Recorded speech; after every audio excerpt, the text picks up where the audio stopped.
Good afternoon, everybody. I'm recording this on a Sunday afternoon. What we left off with in our previous session is that we showed that there's a machlokes Rashi and the Yad Ramah on the one side and Tosfos on the other, on this din of Shmuel and of Rebbe, that by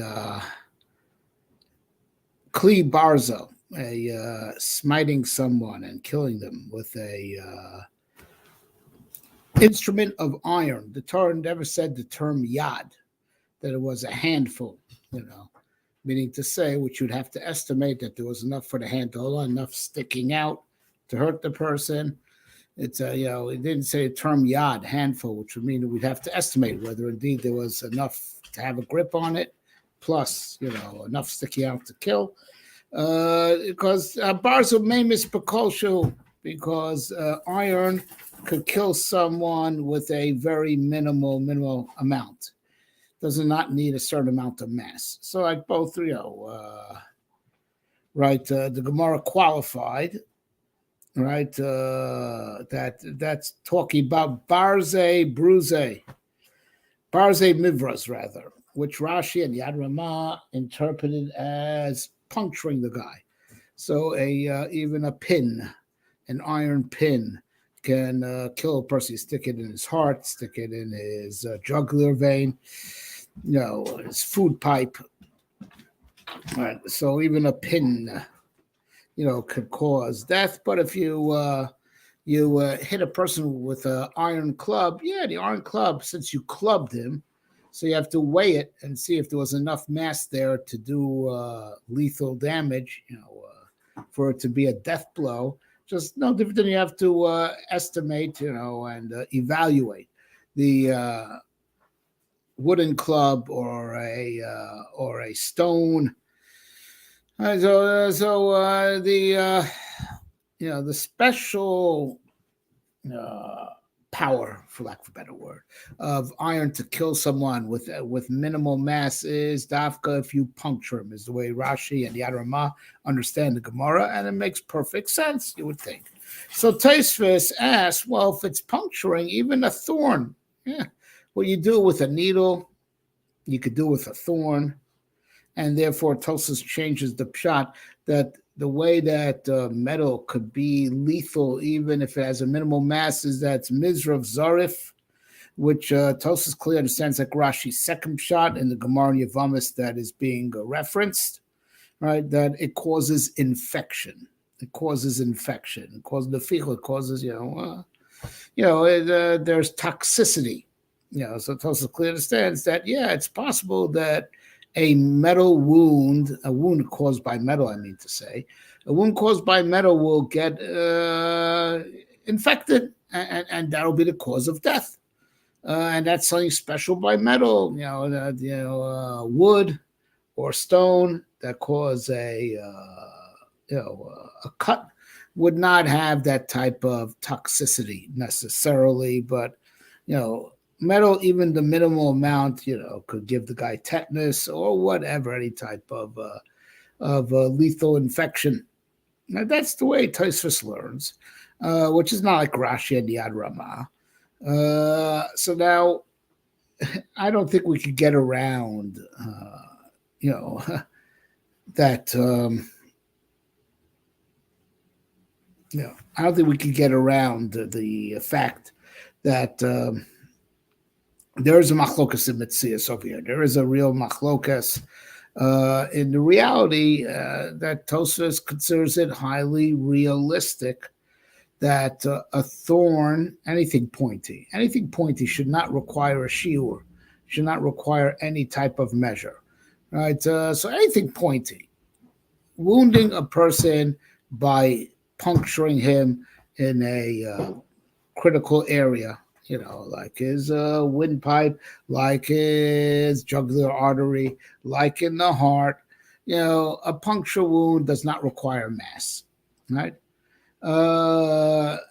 Whereas everyone would agree, that clubbing someone you have to. The mass will have to be evaluated in Besdin as to whether there was enough mass to make this clobbering a real lethal blow or not. That everyone agrees to, and where there's Tosis is open to the idea that no evaluation would be necessary is that you used metal to wound someone, and that wound killed them because of toxicity that arose from that wound. So that's where Barzilai is kosher, that special halacha that dafka metal requires no estimation. So in Tosfos's world, in the world of Tosfos, any puncture wound does not require estimation, because any puncture wound can be done right with minimal mass, and it makes sense whether the pointy object is made out of metal or the pointy object is made out of wood. It's a splinter. The smallest splinter and the smallest metal are equally super lethal, right? And the fact that the guy was punctured, it makes it self-evident. It was lethal, does not require any estimation, right? If he died from that wound, that wound was clearly lethal, right? The penetration of the guy's skin all the way through to his heart or to his jugular is self-evident that it was. If that's indeed what killed him, it was self-evident that the pointy object was able to do the job, right? Ain't no freak accident, right? Where estimation is necessary for anything, including metal, is when someone was killed by clubbing. So you have to check out the mass, and that everyone agrees to. So over there, metal and non-metal have the same din, as that they all require to be weighed and estimated whether that type of mass could have clobbered someone to death. Okay. And where Tosfos holds, other things would require, a evaluation, right? But metal does not require a evaluation, is when it is the toxicity of the wound that killed the guy. The resulting infection from the wound. So by metal, it does not require any type of evaluation because we know that metal is toxic, right? By wood objects, you give them a paper cut, right? And then the paper cut wound got infected, right? You have to estimate whether, that was an expected outcome or if that was a freak accident. So, paper wound, paper cut or any other thing that gets infected, you would have to submit it for evaluation whether, the infection was the expected outcome from that cut, right? But not by metal. It is naturally toxic, right? So I can't tell you what Rosh and Yad Ramah would say about Tosfos's case. Tosfos wants to change the case of Barzilai Mivras, that the toxicity killed him, the infection, right? Would they agree that metal does not require any type of evaluation because we know metal is toxic? So if we see the guy died from the infection of the wound, because it would. So this is my question, which I have no concrete proof on the other. Would Rashi and Yad Ramah admit to Tosfos that where metal does not require evaluation, that is where the person died from the infection of the wound? Would Rashi and Yad Ramah agree? Well, if the wound was caused by metal, no evaluation necessary. If it was that wound, that caused the infection, that killed the guy, was caused by wood or any other non-metallic substance, it does require evaluation. Would Rashi and Yad Ramah agree that the metal requires no evaluation?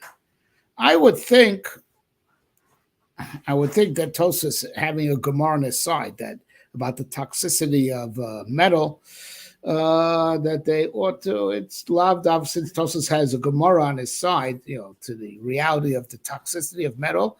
I would kind of tend to agree unless someone would show me otherwise, right?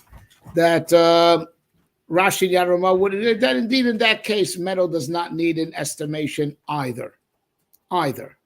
and our Gemara just said 1 out of 2, right? Because Tosfos does have a Gemara on his side.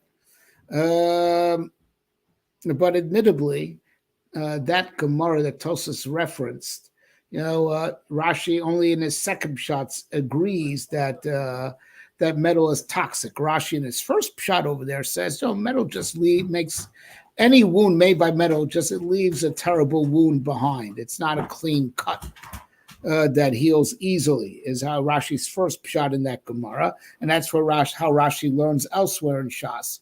So I would kind of revise what I just said. If Rashi would hold by his second shot that metal is toxic, which is the pshat that Tosfos understands is the only pshat, then I would tend to agree that Rashi would agree with Tosfos that if a guy was wounded by metal and the guy who inflicted the wound had intent to kill, and what killed the guy was the infection resulting, so if Rashi holds by his second shot, right, so he would agree to Tosfos that we know metal's toxic, so we won't have to evaluate it. Whereas if the guy wounded a guy with a sharp branch or with a paper wound, with the intent to kill, and the resulting infection killed him, it would require evaluation, right? But that's only if Rashi holds by his second shot, right, which is Tosfos' only shot in Mizrav Zarf. But if Rashi's first shot in Mizrav Zarf, which is what he holds elsewhere in Shas, right, that metal leaves an ugly wound behind, right? So it's not talking about the lethality of metal so much as that metal is very painful and it leaves behind scars, right? So I wasn't talking about it being toxic, right? So if Rashi holds by his first shot, which means he disagrees with Tosfos on the reality of the toxicity of metal. Yeah, so if the guy died from an infection, from a metal wound, it would require evaluation whether that infection is the expected outcome or not, right? And not as taking it as granted that a toxic outcome, a infection is the expected outcome of any metal wound, right? I hope I'm being clear. Okay, so if Rashi would agree with Tosfos on Mizrav Zarif, then yes, he would agree to Tosfos din, right? But if he more than probable he disagrees on Mizrav Zarif because it's only his second shot in one place in the Gemara, as far as I know. But his primary shot in Mizrav Zarif is not that metal is toxic; it's that the metal leaves terrible scarring. Okay, but let's talk about what we definitely know. Okay, Rashi and the Arama hold that if you puncture a guy with a toothpick, with intent to kill, and he actually died, that toothpick would have to go for evaluation by Beis Din, whether it was really capable of making that puncture wound or that puncture was a freak accident. So that's definitely a machlokas, Rashi and Arama on one hand and Tosfos on the other. According to Tosfos, any puncture wound, the fact that it punctured the guy is self-evident it was capable of making that puncture. Right, and it was not a freak accident. No, according to Rashi and Yad Ramah, right, only a metal needle, right, that successfully punctured a person's heart or his vein or whatever, or his food pipe. Yeah, it does not require any evaluation because even the thinnest of needles is sturdy enough if it's made out of metal. That is, it doesn't require. So it's no difference whether it's a pin wound that punctured him or a knife wound, right? But that's only by metal. By a thorn that punctured a guy's heart, Rashi would hold it has to go to estimation for Beis Din because it may have been a freak accident, right?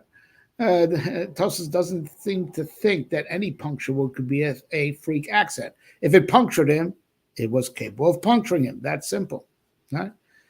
So there's definitely a lot of halachic differences between Rashi and Tosfos, not just a sterile machlokas and metzias, right? But so according to Rashi and Yad Ramah, if you punctured a guy with a bamboo, one of those bamboo skewers that we use for shish kebab, right, it would require estimation in Beis Din. A puncture wound never requires estimation. That's what Tosfos seems to be saying. requires evaluation, I mean to say. Right, so puncture wound never requires the evaluation. According to Rashi, puncture wound by metal never requires any evaluation, but puncture wound by other does require evaluation. One machlokas for sure. Another machlokas between them is, will Rashi and Yad Ramah agree to Tos's din that if a metal wound caused an infection and killed him, that we could take it as the expected outcome of that metal wound and no evaluation is necessary or not. According to Tosfos, right, a infection from a metal wound is an expected outcome, no evaluation necessary. But an infection from, let's say, a wound caused by, piercing the guy's skin, cutting him, with a sharp piece of wood or a paper cut, and that got infected and that killed him. Over there would have be an evaluation would be necessary to see if that was the expected natural outcome, from this type of wound to this type of guy. Right, and I'm not sure if Rashi and Yad Ramah would admit to Tosfos or not. I am tended to believe that at least in Rashi he would not admit to Tosfos because I don't think he teaches. He understands Mizrav Zarf like Tosfos does. He's open to it, but his primary pshat in Mizrav Zarf is nothing to do with the toxicity of metal. That Gemara is talking about that metal leaves behind terrible scarring. Okay, I think we've exhausted this for now. Let's go a little bit weiter, in the Gemara. And today we're just going to do a little bit Gemara Rashi, and next time we learn, we'll do the Yad Ramah on this. Okay, there's some Gemara weiter. We are by the Gemara goes on to say on the words Kashal Tomaim, if a person is subdued and not he's held forcibly underwater. He didn't jump into the water. He jumped. Sorry, I take it back. He jumped into the water. The murderer didn't push him into the water. The murderer is just holding his head under the water. The guy was already in the water. The guy's holding his head under the water, right? So we said if the guy could not get out because I was holding the murderer was holding his head there, it's murder one. And the Seifa was if I pushed him in the water, so he wouldn't have been in the water if not for me. Right, or the murderer pushed him in the water. He would not been in the water if not for having been pushed. But still, he was able to leave the water. He just didn't. He drowned despite his ability to get out. Right. So the guy who pushed him in the water is potter. He will not get the death penalty from Beis Din. Right. Those are the two cases of the Mishnah that the Gemara is going on. The ratio talking about just the guy was already in the water. I just held his head under. Teaches us the chiddush for sefer v'squashon, and the sefer where I pushed the murderer pushed the guy into the water, but the guy was able to leave the water if he ought to have been able to leave. Right, I'm still the guy who pushed him is still potter because even though he put him in the water, the guy should have been able to get out of the water. Right, so ratio on, right? The ratio of just holding his head under teaches us the chiddush, right? And the seifa where he was actually pushed into it, but he was able to get out, also teaches us the chiddush. Ratio on the ratio of just having the guy was already in the water, and all I did was just stop his head from coming up. It teaches us the chiddush. Even though I'm not the one who put him in the water, he was already in the water. Since I made it that he can't get his head out of the water, the murderer made it as such. I mean to say, right? So that's called murder one, and he gets misas Beis Din. Right? So even though I'm not the one who put him in the water, he was in the water already. But since I barred him from leaving, right? It's called murder one, right? Sefer who's going, and the Sefer also just a chiddush. Avkav the dachvol, right? Even though the murderer pushed him, he wouldn't have been in the water if not for me. I'm the one who put him in the water. Since he ought to be able to get out of there, v'meis, and he died anyway. Patur, right? So his ability that he ought to have been able to get out of the water and he didn't. So the murderer is off the hook in the hands of the earthly court. He won't get Misas Bezdin. Like we said many times, you look up all these cases in the Rambam, you will see that in all these cases of death, second degree murder is chayv misa b'dei shamayim, right? But they are potter from death in the hands of the Bezdin Sholmata. So let's see Rashi on this. So going on the Resha, right? When I was not the one who pushed him, says Rashi. Rashi's going those words. Avkav the lav he was not the one who pushed him. El shnafel me'atzmo, he fell by himself, right? All right, I don't think falling by himself makes a critical difference whether he fell over or he was taking a swim. Either way, right? Rashi just wants to make it consistent that the whole thing is a terrible accident, right? From the get-go, the guy fell in. But I don't think it makes any difference whether the guy fell by accident initially or by himself, or whether he jumped in to take a shvim, right? This guy comes and, just covers over him, subdues him, submerges him, and does not let him, lift up his head. So that is the ratio that, even though the guy was in the water already, so I might think I'm not the one who put him in the water, I just didn't let him leave. That doesn't make a difference. Since you're the one who bars his escape, you are chayiv, right? That's the chiddush of the ratio. He was already in the water anyway. Still, barring his escape is as bad as actively drowning him in the water. Okay.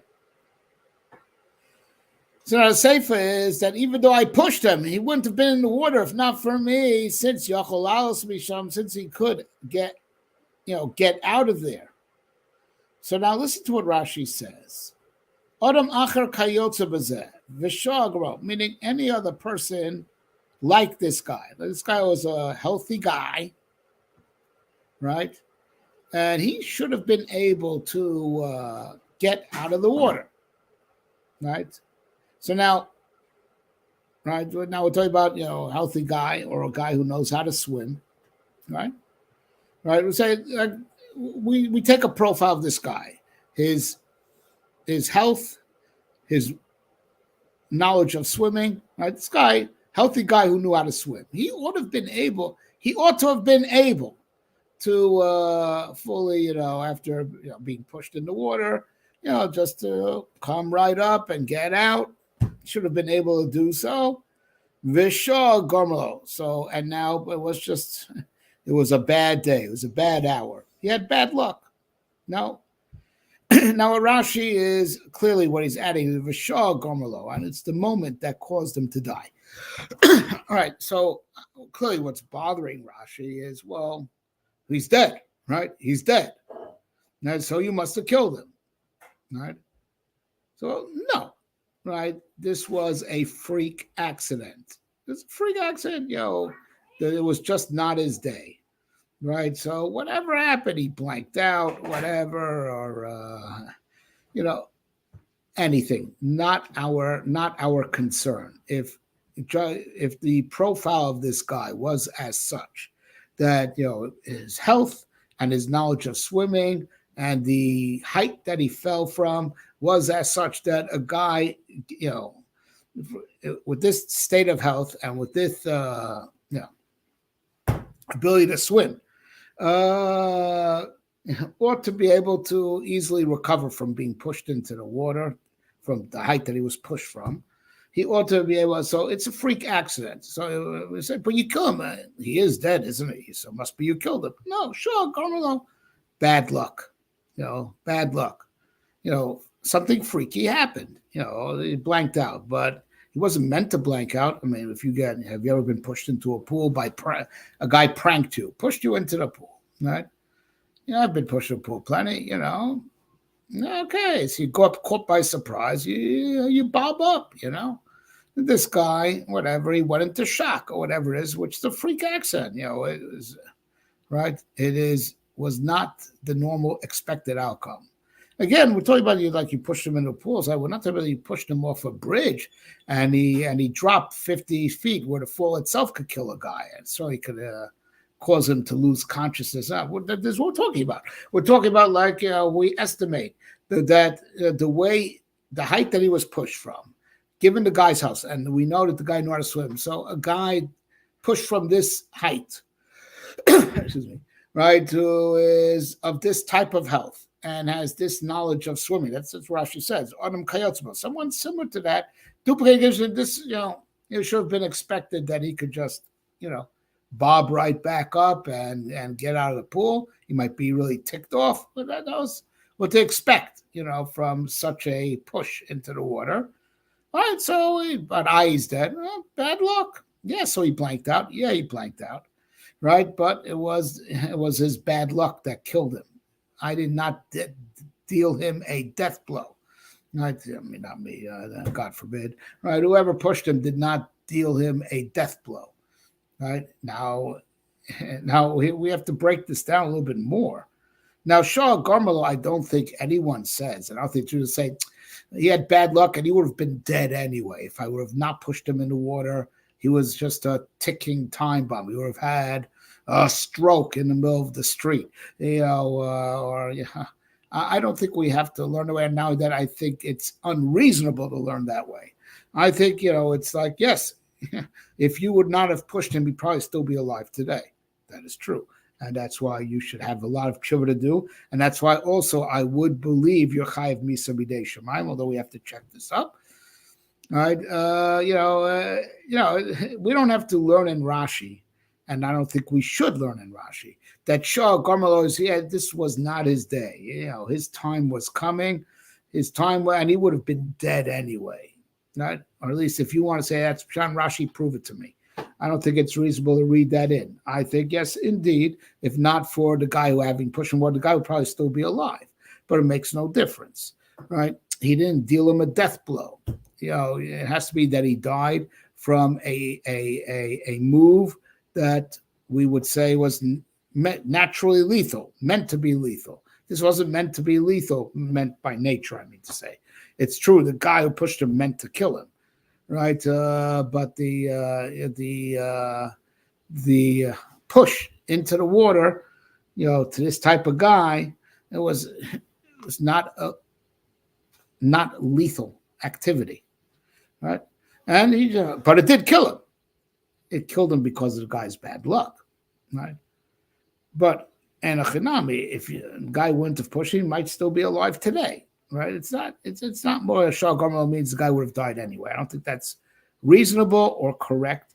I think it's just that this was not designed, didn't have the requisite conditions of being lethal under normal circumstances to such a person. So it's kind of a freak accident that he's dead, even though if not for you, this freak accident would have never happened. But it's not shiur misa, right? It's not called sufficient force to be lethal, right? Right. Right. And Rashi now in the next Rashi Potter, so Rashi is doubling down. Adoch David Shir right? Right. He is Potter because he didn't do Shiur Misa. It's like hitting the guy with a stick, like a very thin stick, and the guy dropped dead. All right, it's a freak accident that clubbing him with a thin stick killed him. Right? And I Rashi stepped down. The love of Shir Misa, I think this second Rashi reinforces what I'm saying. It's not that the guy was gonna die anyway. We don't know, and we don't have to assume that, right? Shah Garmalo just explained that I did not hit him with lethal force. He's dead. Bad luck. Well, Shir Misa, the tour over here is not that I didn't kill him at all, right? Or I didn't do anything. I hit him with non-lethal force, with not the requisite Shir Misa. That's the tour. Right. Okay, so let's think about this for a second. All right, so this is as far as getting the death penalty. What about monetary law? Right? Your dog is annoying me. really annoying me. Right? I can't tell you to, right? Don't let your dog pee on my bushes. Everybody comes and the dog does his business, in my. So I got ticked off at the dog, and I throw the dog into my pool. Right. So now dogs are naturally good swimmers, right? At least so I'm told. Right. And let's just take that as a given person discussion. But the dog doesn't bother swimming, and the dog drowns. Right. Am I obligated to pay for the dog? This din, that law of Shira Misa, would that also hold by Nezikin? So we know by capital punishment you walk, right? So it's a freak accident that he's dead. Are we also going to say it's a freak accident that I shouldn't have to pay for the dog? Right? I mean, groma it isn't. It's direct causation. That's what Rashi says. The patur is not that it's groma. That's not the patur. The patur is law of shir misa. The patur is, no, it's direct causation. You put him in the water and he drowned. Just the thing is, he ought not have drowned given this, the height that you pushed him from, given the health that he was in, and given that he knew how to swim, right? So you killed him, but you killed him with non-lethal force, right? So we know that that's an exemption from the death penalty. Would that also work from a monetary perspective? I throw your dog into my pool and the dog drowned, even though that type of dog ought to be able to swim. But the dog drowned anyway. Will this help to also be potter from mumminess? Is it a freak accident even from mumminess? Or it's just we call it a freak accident just as far as not getting the death sentence for murder? That's one hakira I have, right? And now I'm going to do another hakira, right? And that is, also with the dog, right? I throw the dog into the water on Shabbos, right? And either because I'm really ticked off and it makes me feel better, right? That's what's constructive about the activity. So it's not just stam mekalkel. Right, so netilas neshama, to kill a living being on Shabbos, is one of the lamites malachas. Hatzaris hatzvi, and then hashochta, right, to kill the deer, right? It's one of the 39 avos malachos, right? Just has to be done for some type of constructive purpose, which the Gemara says few places calming yourself is constructive. So the dog got me really angry, so I chugged it into the water. Or alternatively, I was going to skin the dog after it's dead, like in the case of a deer. You kill the deer to skin it. Right. Okay. So I throw the dog into the pool, and the dog ought to be able to swim, but it drowned anyway. And my chai for skila, which interesting enough gets a greater penalty than murder. Chil Shabbos gets skila. Murder just gets heret. Right. So I know. Yeah. So as far as murder charges, if the living creature thrown in, is able to swim and just didn't, right? I walk, I don't get the death sentence, but that's as far as murder. How about for Chilul Shabbos? Right, the Adam gave me Asra for Chilul Shabbos. If you throw the dog into the pool and it drowns, it's Netilas Neshama. So I get Adam and Asra out Chilul Shabbos, and so now it's Mitzad Chilul Shabbos. Or do we say across the board, the death is not my problem if it died by freak accident. Not just to not get misas bezin on murder, but also not to have to pay for having drowned a living creature, and that creature could swim, and not being chayav for Chilul Shabbos, right? If I threw it in, out the tias neshama, right? Out the av malacha. Now regarding Shabbos, I have a raya that I might be chayav. By mumminess, I don't know. By mumminess, I have to think about it more. Right, but by Chilul Shabbos, I would bring a raya that, even if there's not lethal force, I'm still chayav. From a Gemara in Baba Kama, famous Gemara in Baba Kama, which has a great Berg Hilchos Shabbos. Right, the Gemara is in, I think, more than one place. The Gemara wants to know, you light a fire, right? So you're liable for the damage caused by the fire, but you're only liable for what you do with your bare hands, So let's say I just I didn't really light a fire. I made a coal, blaze. Yeah, I just put some fire in the coal, but the coal itself would have gone out if not for the fact that wind came and really swept it up, right? So so I could say that's grumma because the fire that I made wasn't capable of doing anything bad, but the wind came and made it lethal. But the wind did that, not me, right? So assuming that, so let's just say, I know it's a big machlokas Rishonim how to learn. Let's just say, for our purposes, that the case of the Gemara is, that the wind wasn't, because generally for when I light a fire, I have to be wary of the wind. It is a wind I didn't have to be wary of for whatever reason, right? So that's what the Gemara is dealing with, right? So Gemara says, but wait a minute, if that's true, that if the wind is what made the fire a fire, not me, right? My action ended, and then came the wind that kicked in afterwards and made it a fire. So wait a minute, how do we square that away with Hilchos Shabbos, where there's an Av Melacha called Zoreh, right? Winnowing, where you throw it up to the wind, and the wind, blows out some of the chaff. So it blows away some of the chaff, and what settles after the wind, after you threw something to the wind, what settles is, pure, because the wind blew away some of the impurities. Zorah, it's one of the Lama Tesmachos also, right? So it should be, why is Zorah Chayev? Why is Zorah Chayev? It should be like Libav Libaso Haruach, right? So, it should be a grama. So says, I think it's Rav Zera, I believe, but either way, it's the final teretz of the Gemara. Meleches machshavas asra Torah voice abida machshava. The Torah answered a meleches machshavas, which is lashon machshava. So it has to be my intent has to be fulfilled. Listen, so even if it's not fully by my maisa that the melech is done, it's me plus the ruach, right? So it's not fully my maisa. It makes no difference. This is what my intended result, and my intended result was achieved, even though it required. It wasn't done 100% with my own hands. It required the intervention of the wind. But since that's what I thought to do, right? Meleches machshavas asra Torah. I would say, with that principle over there, that the fact that the ruach, the wind, is involved in zayreh, right? And it's still called 100% on me and the person who did it. It's called on him, and he could get skila if he had Edom and Asra, even though I didn't do it, the wind did it. I only did part of it. The wind did the other half. Now, this malacha this is the desired intent. This is the intent, and the intent was done.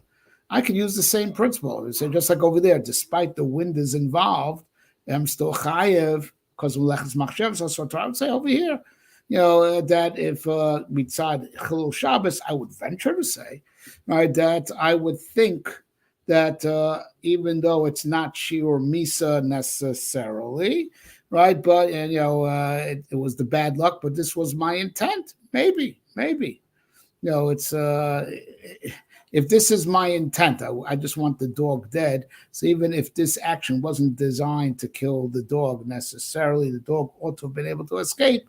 All right, but my machshava of wanting to kill the dog was attained, or maybe not. Okay, we went a bit over time of our regular, but there's something for you guys to think about, and next time we learn, there's no Tosfos, there's a Yad Ramah on this, and we'll discuss this further. Okay, Kol Tov.